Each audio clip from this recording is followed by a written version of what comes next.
ಇನ್ನು ಎಸ್ಐಟಿ ಅನವಶ್ಯಕವಾಗಿ ಕೆಲವರನ್ನ ಬಂಧಿಸ್ತಾ ಇದೆ. ದೇವರಾಜೇಗೌಡ ಬಂಧನಕ್ಕೆ ಎಚ್.ಡಿ. ಕುಮಾರಸ್ವಾಮಿ ಆಕ್ರೋಶವನ್ನ ವ್ಯಕ್ತಪಡಿಸಿದ್ದಾರೆ.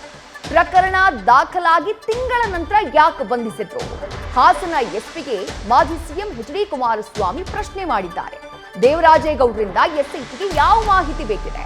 ಪ್ರಜ್ವಲ್ ವಿಡಿಯೋ ವೈರಲ್ ಮಾಹಿತಿನಾ, ಅಥವಾ ದೇವರಾಜೇಗೌಡ ಅವರ ವಿರುದ್ಧ ದಾಖಲಾಗಿರೋ ರೇಪ್ ಕೇಸ್ ಬಗ್ಗೆನಾ, ಅಥವಾ ಈ ಕೇಸ್ನಲ್ಲಿ ರಿಲೀಸ್ ಆಗಿದ್ದಂತಹ ಆಡಿಯೋ ಬಗ್ಗೆ ಮಾಹಿತಿ ಬೇಕಾ ಅಂತ ಹೇಳಿ ಪ್ರಶ್ನೆ ಮಾಡಿದ್ದಾರೆ. ಇಷ್ಟು ದಿವಸ ಆಗಿದೆ, ತನಿಖೆನೇ ಪ್ರಾರಂಭ ಆಗಲಿಲ್ಲ. ನಾನು ಪರಮೇಶ್ವರಿಗೆ ಕೇಳಲಿಕ್ಕೆ ಬಯಸ್ತೇನೆ, ಇವತ್ತು ಯಾವುದೋ ಖಾಸಗಿ ಚಾನೆಲ್ ಮುಂದೆ ಹೋಗಿ ಇಂಟರ್ವ್ಯೂ ಕೊಡಲಿಕ್ಕೆ ಧಾರಾಳವಾಗಿ ಹೋಗ್ತಾನೆ. ನಿಮ್ಗೆ ಹಿಡಿಯೋಕ್ಕಾಗಲಿಲ್ವ ಇನ್ನೂ SIT ಅಧಿಕಾರಿಗಳಿಗೆ, ಸರ್ಕಾರಕ್ಕೆ?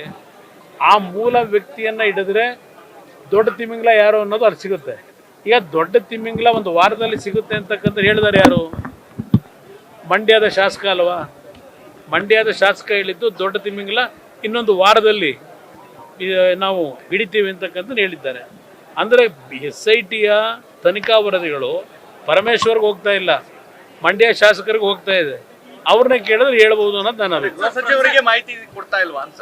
ಬಹುಶಃ ಗೃಹ ಸಚಿವರು ಅಲ್ಲಿ ಗೃಹ ಸಚಿವರಾಗಿ ಕೆಲಸ ಮಾಡ್ತಾ ಇಲ್ಲ, ಗೃಹ ಇಲಾಖೆಯನ್ನು ನಡೆಸ್ತಾ ಇರ್ತಕ್ಕಂಥದ್ದು ಕಾಣದ ಕೈ ಜೊತೆ ಪಕ್ಕದಲ್ಲಿ ಕೂತವರಲ್ಲ, ಅವರೇ ಅದನ್ನು ಹ್ಯಾಂಡಲ್ ಮಾಡ್ಕೊಂಡಿದ್ದಾರೆ ಅನ್ನೋದು ನನ್ನ ಅಭಿಪ್ರಾಯ.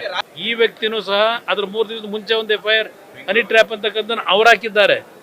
1 ತಿಂಗಳ ನಂತರ ಏಕಾಏಕಿ ಈ ರೀತಿಯ ಅತ್ಯಾಚಾರದ ಆಪಾದನೆಯನ್ನು ಹೊರಿಸಿ, ಅದೇನೋ ಆರ್ಟಿಕಲ್ 364 365 ಹಾಕೋರಲ್ಲ, ಯಾತಕ್ಕೆ ಹಾಕಿದ್ರಿ?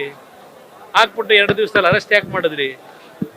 ಇವತ್ತು ಅರೆಸ್ಟ್ ಮಾಡಿದಂಥ ವ್ಯಕ್ತಿಯಿಂದ ಏನು ಮಾಹಿತಿ ತಗೋತಾ ಇದ್ದೀರಿ? ಏನು ಕೇಳ್ತಾ ಇದ್ದೀರಿ? ನಿಮಗಿರ್ತಕ್ಕಂಥದ್ದು ಆಡಿಯೋ ತುಣುಕ್ಗಳು ಬೇಕೀಗ ನಿಮಗೆ.